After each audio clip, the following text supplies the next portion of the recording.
Hello, everybody. This is Sarah Kaya Morton, CEO and co-founder of LOCKGREEN. Thank you so much for joining us for episode 2 of What's in Your Stash Box live interview series. This series spotlights the unique stories of cannabis advocates, influencers, and businesses from across the country. In our first episode, we had Crystal Ortiz. If you didn't catch it, you can go back and see the playback on my Instagram page. But she's a makeup artist and content creator and co-founder of Hi Curious, which is a content marketplace for the cannabis industry. You'll see how she told her story about merging her two loves, makeup artistry and cannabis, and how she carved her unique space in the cannabis industry. Tonight, we have Kevin Cranford, who is the creator of Cannacticut. And if I'm saying that wrong, Kevin will correct me in just a second. But he's going to talk about his awesome backstory, how he got into the cannabis industry, what he has going on now. He's going to drop some gems that we all can learn from. And then, of course, he's going to share what's in his stash box. Okay, so I'm going to bring Kevin in. And as I do, I want to, not too long, but enough for everybody to enjoy. And we're going to be sharing some discount codes at the end, save you some money. All right. So we have Kevin coming in. Hey, can you hear me? Can you see me? I can hear you and I can see you. Welcome. How you doing? Welcome. I am doing great. So funny enough, everybody, Kevin and I have kind of known each other for a few years, right? Yeah. Since about 2019, 18-ish. Pre-pandemic. Yeah, so I moved up to Maryland. My husband moved up there to work for the cannabis industry, and I was on the board of Virginia Normal then. I still am, but I stepped off to move to Maryland, and I was introduced to Kevin as the contact in Maryland Normal. Yeah. So we connected then and just had, we didn't do too much together because COVID hit and everything. So I really wasn't involved in Normal in Maryland as much. And then he moved and I moved. He moved to Connecticut. I moved to Virginia, back to Virginia. Okay. And we reconnected through our businesses, still being in the industry. Yeah. So I'm so happy to have you here for this series. Likewise. Yes. So I'm going to read your bio real quick. Kevin Cranford is the creator of Cannacticut, cannabis lifestyle brand. Did I say that right? Cannacticut. Yeah, you got it. Cannacticut. Got it. Cannacticut celebrates the unique cannabis culture of Connecticut and greater New England. Through their merchandise and events, Cannacticut has built a community that's destigmatizing cannabis use and cannabis consumers. So welcome again. We can't wait to hear your story. How you doing tonight? Busy night?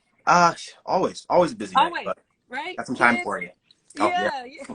You'll hear them bouncing around upstairs. Yeah, mine too, just in case. Disclaimer for anybody. It's the evening time. Yeah, right? It's real. We're real about it. All right, so let's jump into this. Tell us about your backstory. Who are you before the cannabis industry, and how did you get involved? Okay. So I first started smoking pot when I was in high school. I was a junior in high school. I went to high school in Manchester High, class of 03. Went down to Morgan State University in Baltimore, spent a whole bunch of years down there. How I got into the weed industry or got involved was through my activism. In 2010, I had 2 years of Obama in office, and he made some promises that he wasn't keeping. So I figured I'm going to put my hat into the ring. I'm going to put my voice in there and start organizing, start being an activist. So I got with the Maryland Normal organization, and I was with Maryland Normal for about 8 years or so, 7, 8 years. Okay. And so, so I did that for a while. And then I got out of activism when I had my first son, because that's a whole lot of life going on there. Oh, yeah. So I took a little break from that, but always, still active smoker, still in the scene, still have my contacts, still doing small things here and there, but not like actively organizing.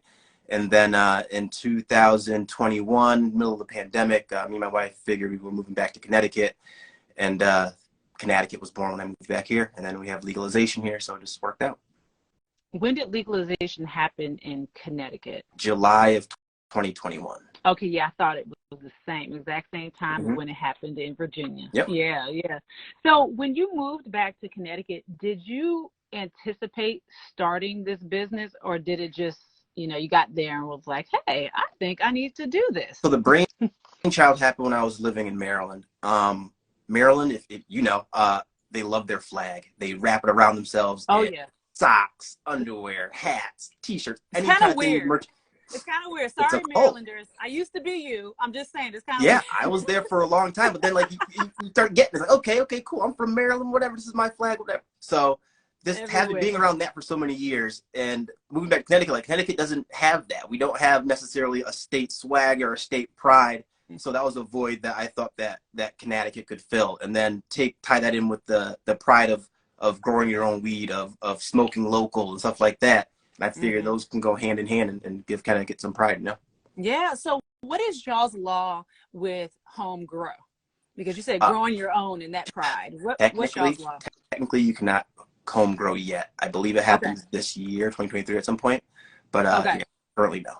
Okay. Because in Virginia, you can grow up to 4 plants per house. Yeah, I think it's 6 here, 3 veg and 3 flower. I'm sure somebody will correct me in the comments. Yeah. Well, something like that. But that's interesting. So how did you come up with the name? Because I think it's pretty cool. It's like you just switched out 2 letters. Yep. I've been calling it canna branding. So just kind of looking at things and seeing where cannabis or cannabis can fit in. And it just kind of hit me like a stack of bricks. Like dropped the 2 first vowels, added 2. It's canna. It's Cannacticut, and then we just ran with it. Cannacticut. I was trying to practice saying that before, and I said, you know what, I'm gonna say it, and then Kevin will correct me. I like hearing the different variations of it, but yeah, it's a weird word, but you'll learn it and you'll love it. Yeah. Well, speaking of, perfect segue. Tell us more about Cannacticut. Yeah. Tell us so more. We're a lifestyle brand. We're just trying to bring people together under our flag of cannabis here in Connecticut. We host hikes all around the state. We host a munchie bunch where we get together and eat at local eateries. We smoke a little bit beforehand and get the munchies and go on in. We've hosted scavenger hunts. We have a holidays party. So we're constantly just trying to be out there and just normalizing cannabis users like we do everything else. So we're just going to do it with a joint in our mouth. Oh, okay. Okay, gotcha. And I'm gonna take this plug in because you all are doing some giveaway with the LOCKGREEN stash box, which I thought was really interesting. Tell me more about how you all are giving it away. So we have this awesome LOCKGREEN stash box. Oh my god! But the problem is, it's actually really, really cool. So everybody likes it. We like to put it in people's hands, and they give us a spin, right? So you get to spin the combination. But the thing is, there's prizes inside. Some of our sponsors and local legacy dealers have given us some goodies to put in the stash box. So if somebody is able to guess the combination to the stash box, they win the stash box and all the goodies that are inside. And the more places that we go, the more goodies we get and we put in the stash box. I'm keeping a list of all the numbers that people have tried. It's not 420. It's not 710. Not our area code. Not the random number. But we will be good on our word and give it to you if you want it. Wow. So is it you are just taking it around until somebody gets it? Until somebody gets it. Yep. Gotcha. Yep. We might have to speed the game up somehow and add a digital aspect to it. But yeah, so far, as long as we travel somewhere, we give people a spin at it. Oh, look. See? 4/20/14, sunshine for days, turf finder. Not those. We have about 20 or so guesses so far. I'll show people the list, but yeah. Yeah, I love that idea. So each place you go, you're just adding more too. So whoever's gonna get it is gonna get a nice bundle. As much can fit in this thing. We're going down to the Expo Canna down at the Mohegan Sun in 2 weekends, and they're expecting a whole bunch of people down there. So I'm gonna check us out at our table. They can look at the LOCKGREEN. Oh, I love it. I think that's super awesome.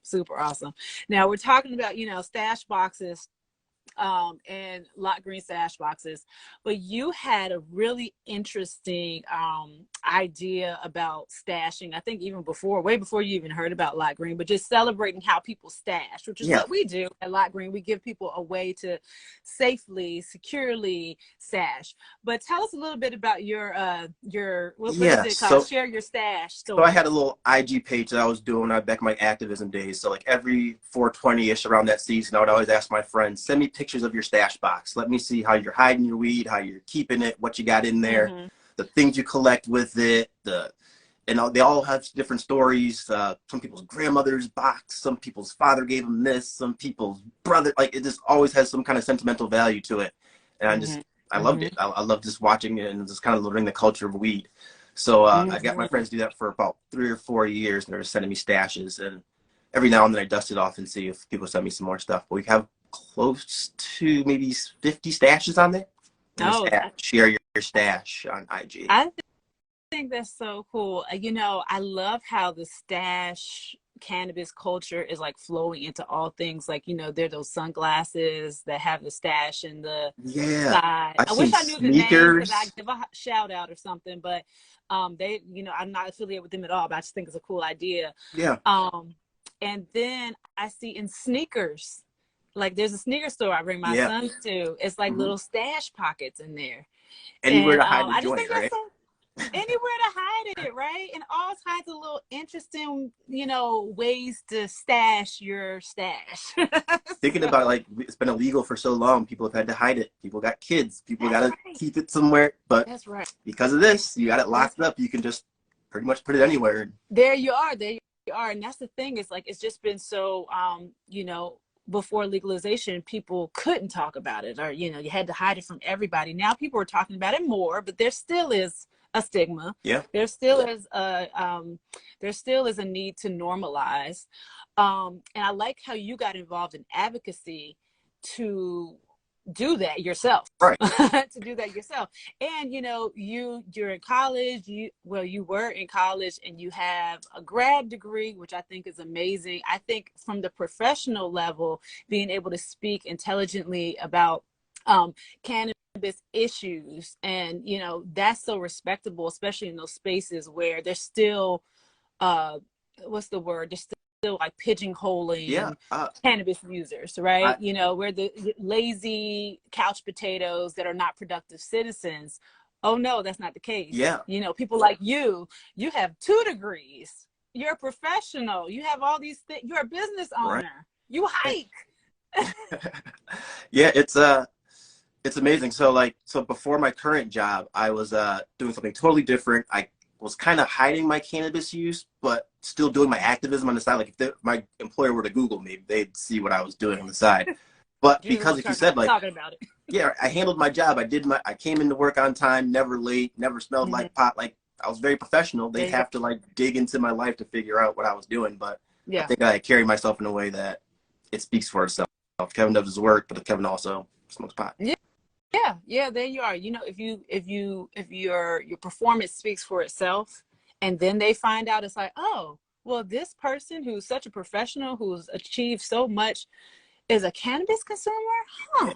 Let me think of it differently. I work in the legal field too. So these lawyers would always say stuff about cannabis use every now and then. Oh, this is a pot state, or these people do this, or these people do that. And I can never fully, like, out myself. Like, I'm going to go smoke pot right after this meeting. But I was just like, listen to how they talk about, like, smokers, and it was never good. In most places, it was never good. That's right. That's right. It's interesting to be in the room and hear it and just not say anything. Just go, okay. Yeah, exactly. Okay. Yeah, they'll talk about you. Yeah, they will. They will. And what I love, because I was in those spaces, people always ask my husband, I always say this, and I've said this in interviews, I've said this all the time. People always ask me, what does your husband do? You know, and back then, especially when my husband was in Denver, I'd say, oh, you know, he sells weed for a living. You know what I mean? I would just say it as a matter of factly, and then wait for their reactions, you know, and then it's like, you can collect those. Yeah, like, oh, but it was always met with curiosity. I don't, you know, I'm sure some people may or may not agree, but it was like, well, how does that work? You know, and then telling me stories about what happened, what they used to do. It's always the story. It's always those stories. Yeah. You know, I used to sell weed. Yeah. And these are in the stuffiest of professional settings, I'll guarantee you. Like, everybody does it. Everybody has a relationship with cannabis. They just don't realize it or don't talk about it much. There you go. That's it. And I see Function Matters. You use your case every day in your car. I love it. Lock it up. Put it in your trunk. That's awesome. You know, that's awesome. That's all we're preaching. We're trying to give some people a tool to protect themselves. So I love to hear that. Thank you for sharing that. Function Matters. Thank you. So Kevin, we're talking about professional. Tell me what you do in your day job. So my day job, I am a communications officer at MAPS, which is the Multidisciplinary Association for Psychedelic Studies. So I do PR for psychedelic drugs. Oh, interesting. So that's picking up. Yeah. Right now. Oh, yep. We're always in the news. I'm constantly busy. Yeah. Yeah. Well, if you're always in the news and you handle PR, that's a good thing, Yep. right? Yep. And it's mostly good news. So yeah. So it's busy. It's something different, something changing, but it's, again, the forefront of drug policy, seeing where things could be in the future if we relax some of these laws and change some of these laws. Yeah, for sure. That's really interesting. I mean, cannabis is a lot, but I think that the psychedelics piece, we're seeing so much more of that. I would argue that it's newer, unless maybe I didn't know about it before it started really picking up more. But I hear it all the time. So kudos to you for being in both worlds and being able to navigate both. That's interesting. It's definitely different. It is newer in the fact that there's no industry around it quite yet. So we're trying to take the lessons learned from this new cannabis industry and not make the same mistakes in the psychedelic industry. But obviously we see some of the same mistakes that are going to be made, like, try to avoid them as best as possible. But there's just like a new frontier with psychedelic assisted therapy, MDMA assisted therapy, psilocybin assisted therapy out there, and it's allowing people to kind of to help themselves and kind of use the therapy plus the medication to get themselves out of the trauma they've been facing. Oh yeah.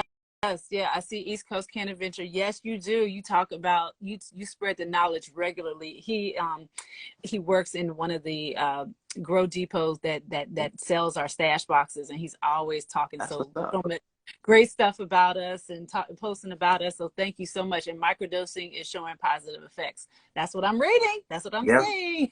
And science is slowly keeping up and trying to do the research to give everybody some evidence to show why that might be. So that's right. Facts. Need some science behind it.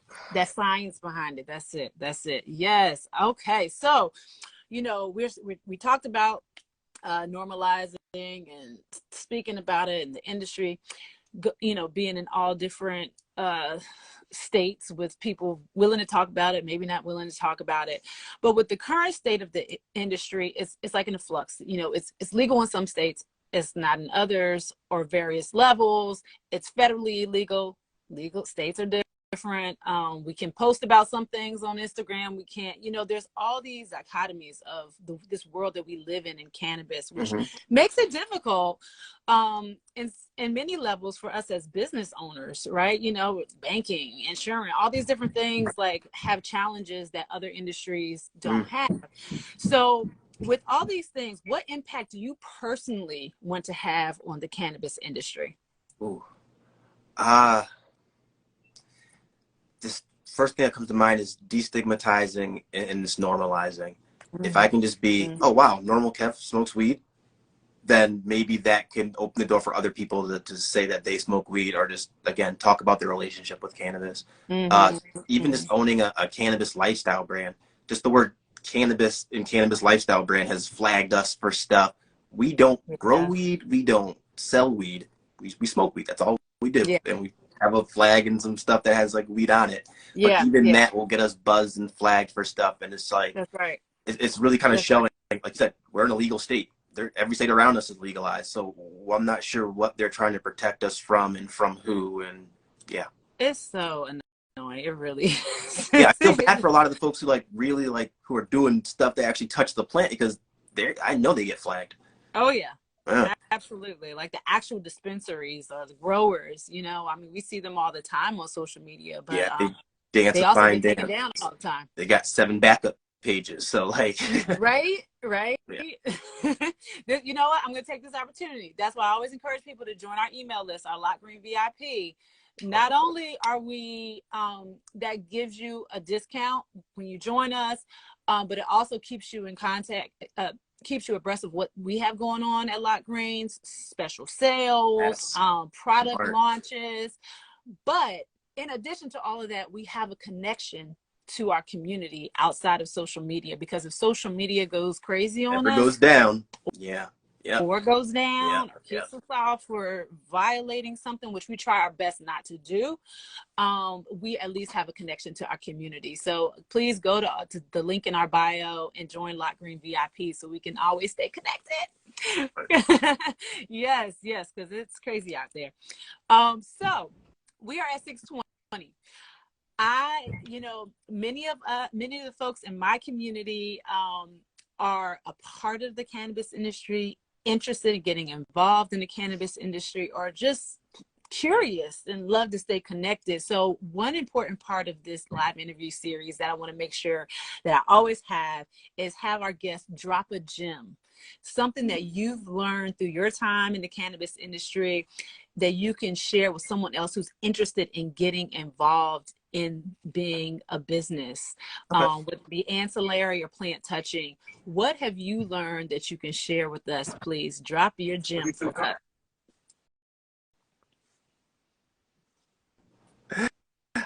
My biggest lesson would probably be playing nice in the sandbox. Ooh, what does that mean? So to us at Connecticut, that means not being messy. Social media allows for us to be as messy as we want to be and to say stuff and screenshot stuff and share stuff that we probably shouldn't. We try not to do that. We try to be above all that.